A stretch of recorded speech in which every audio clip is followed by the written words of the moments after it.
In this video, we're going to be pulling back the DM screen to take a look at all the things I find helpful in running D&D games online.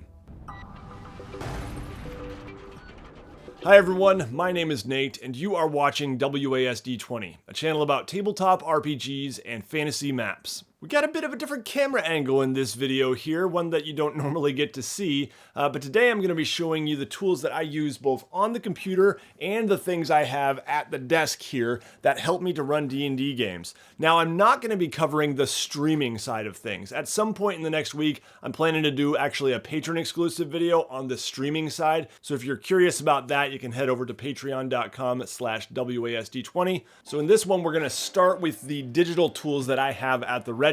Now, first off, some of the technology I have here, just a brief mention, and I'm going to put links to all the products I mentioned down in the video description. I do have 3 monitors, you notice. I'm a bit spoiled in that way. I have this 24-inch, I've got a 21-inch that I tilted, and I've got the Wacom Cintiq, which I don't know how many inches that is, but it's a digital drawing display. So I got that primarily for drawing maps and doing digital art. But I will say that this one right here is usually just streaming stuff. I have OBS, and then I usually have the YouTube chat down here. And then on this main monitor right here, I'm usually gonna have my Zoom window. So in terms of some of the other tech that you might wanna consider, I do have a Logitech webcam. This is a C920, pretty good webcam. For microphone, I have a Blue Yeti, and that's kind of the standard that I would recommend for most people who wanna get into playing D&D online. You certainly don't need something that good. You can get a Blue Snowball for quite a bit cheaper. And honestly, even something like this Logitech gaming headset here is going to be a lot better than the built-in webcam mic. So in even like a cheaper $15 to $20 headset is going to have a pretty good mic in general. For me, I do have an Audio-Technica shotgun mic here, and I've got a USB audio interface, but something like that is totally unnecessary. Now, multiple monitors is really helpful, but you certainly don't need that. I mean, even something like a phone or a tablet in addition to your main screen can be helpful if you have some notes pulled up on that phone or tablet, or perhaps the DnD Beyond app or whatever, or just printing some papers out can just kind of take the strain off of all the different tabs that you might want to have open. So on my main monitor here, I usually have my Zoom window. I like to keep my players front and center. I like for them to be able to see me clearly. So, I have the webcam here and it looks like I'm looking at them if I have them on this monitor. And I like to be able to see their expressions, see when they're engaged or not engaged. So for me, definitely keeping Zoom on my main monitor is what I usually do. And then over on this one right here, I generally have my other resources. So let's get in there and take a closer look at what those things are. Real quick, since I'm running Icewind Dale Rime of the Frost Maiden, I wanted to give a warning that I will be showing the table of contents, an occasional dungeon map, or book page, so just be aware of that. So the tools that I usually have open here on my computer are DnD Beyond, Google Docs for my prep notes, Owlbear Rodeo, which is my virtual tabletop of choice, and I also have this new tool I found recently called dScryb, which we'll get to in a minute. And I will talk about a couple other things I often have open. But first off, D&D Beyond. I have all the books on D&D Beyond, and I just find it super easy to reference when I want to go to a new location. I can just click on that location. I keep the table of contents open at all times because my players are often traveling between towns and we're jumping around here. So if my players do want to go to Caer Dineval, I will actually hold down Control while I click, and it opens that in a new tab. And then I've got that up here. You can do the same thing with any of the stat blocks. So I can hover over stat blocks, which is one of the reasons I love D&D Beyond. You can hover over spells on a stat block and it will give you a spell description.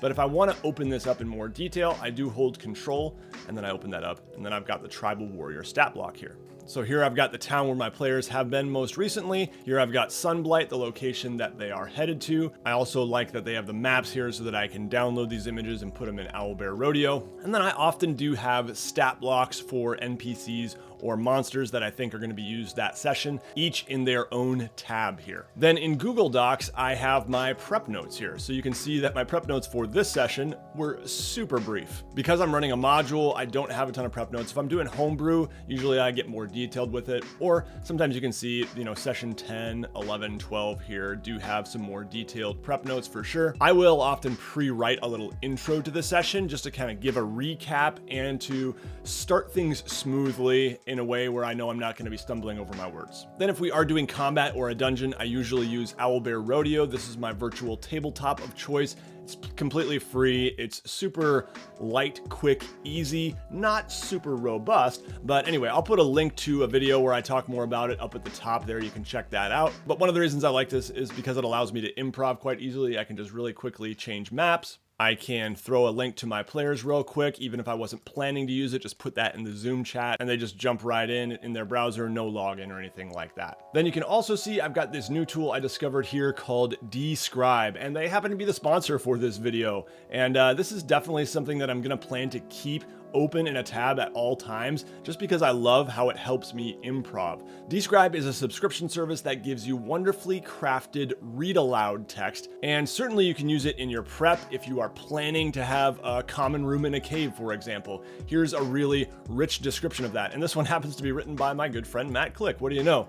Or if I know my players might be encountering a Yeti and I want to get a little more descriptive, here is a Yeti ambush in the mountains.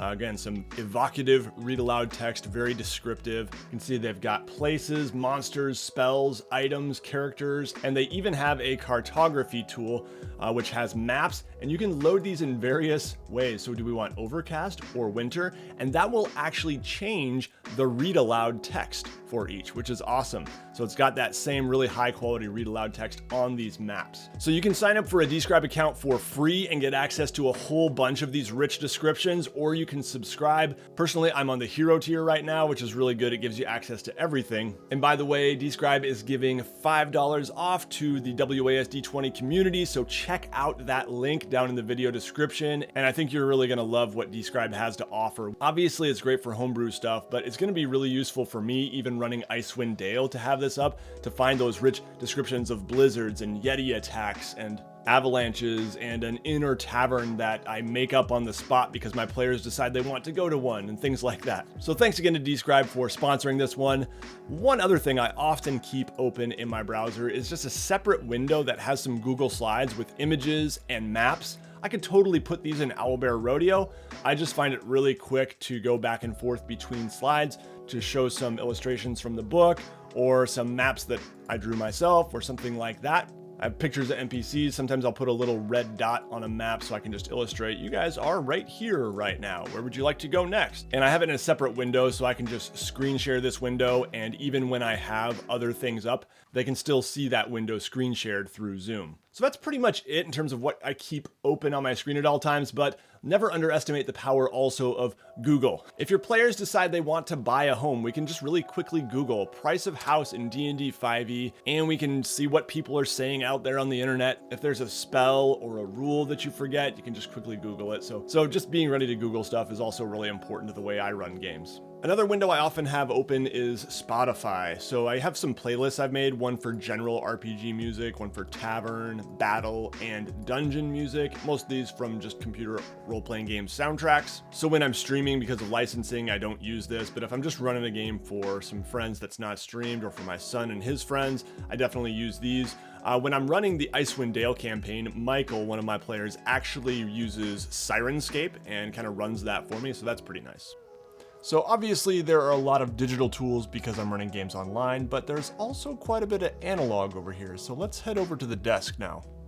So the first thing we'll need out on the desk is some dice. I use these dice. I know that there are lots of online dice rollers out there, and Owlbear Rodeo even has one, but when I'm DMing, I usually use physical dice, and when I'm playing, I usually use the built-in on DnD Beyond. So I've got some game science dice, and I also have these really nice, these are just prototype dice basically from Darksea Workshop. My good friend Will makes these, and they're amazing. He's got some incredible dice up for sale on his Etsy store right now. I'll put a link in the video description. Definitely recommend you check out his stuff if you want to support an independent craftsman and artist. And speaking of that, this is from Iron Archer Gamecraft, and I absolutely love this dice tray. It's my favorite one. It's got this very unique material called cork leather, and yeah, the sound it makes is just very satisfying. I do keep some D&D books here, especially the module I'm running. I usually end up using D&D Beyond, but sometimes I'll like to read, for example, some of the boxed text from the room descriptions while I have the actual map of the dungeon up on my computer screen.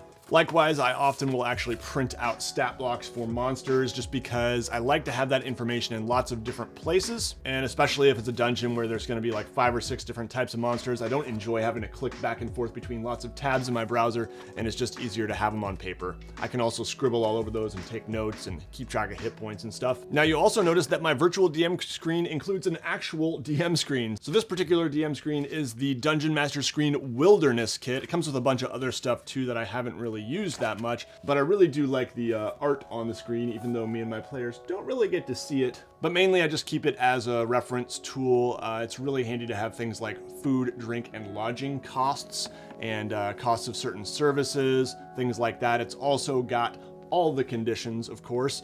So again, keeping information in lots of different places is just something I find helpful. I can grab whatever's quickest in the moment. Now I also definitely keep a notebook handy. I actually got this Rocket book that I was using for a while, and it's a pretty cool tool because this is all erasable if you're using the right pen, and I can actually fill in one of these little icons, which you probably can't really see at the bottom, and I can kind of program it to go wherever I want. So whenever I fill in the diamond icon here, it's gonna go to my Google Drive Dungeon Master folder. See, I've got other ones for maps, doodles, player notes, school stuff. So yeah, kind of a cool product. I want to get back to using it more, but lately I've just been using a regular notebook.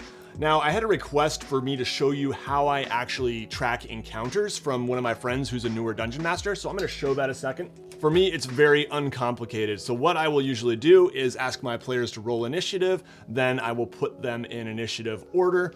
Here's the monsters.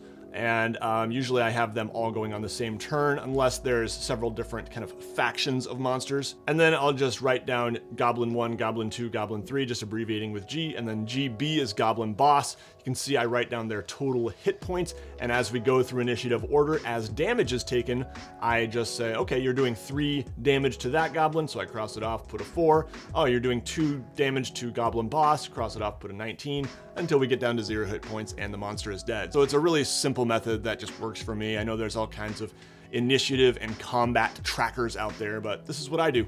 I almost forgot this little scrap of paper that you may have seen earlier in the video over my monitor. This is actually just a little travel chart that has the travel times between the various 10 towns. So that's something that you could do for any game world, and it can just be a really handy reference. Lastly, a glass of water. It's a must when you're talking a lot. Gotta stay hydrated, friends. Now, as you've seen all this stuff, I want to note one thing, that if you're a newer DM and you're a bit intimidated by all the stuff you see me using, you don't need all of this. This is stuff I've built up over years and just kind of tinkered around and found things that work for me. And I'm certainly not trying to say that this is the best way. I think every person is going to find different things that work for them. And for some people, it's going to be a whole lot, and other people, it's going to be very minimalistic. But I would love to hear what you use down in the comments. So what are those must-have tools that really enhance your game or that make your life easier as a dungeon master? Definitely leave those down below, and you could even make a video like I've made here to show your own setup. And if you do, share a link over on the Discord server. You can just post that in the Game Masters channel, and I'd love to see what other people do as well. Thanks again to dScryb for sponsoring this video. Make sure you check out the awesome discount in the video description, and huge thank you to the WASD20 patrons for their support. I could not do what I do without these amazing supporters, so patrons, thank you so much. And if you want to join with them and get some pretty cool rewards like weekly live map drawing streams and campaign diaries for my ongoing Icewind Dale campaign, head on over to patreon.com/WASD20 and check it all out. If you enjoyed this video, make sure you give it a thumbs up. Make sure you're subscribed for more videos like this, and thanks so much for watching. Take care, everybody. You'll see me again very soon.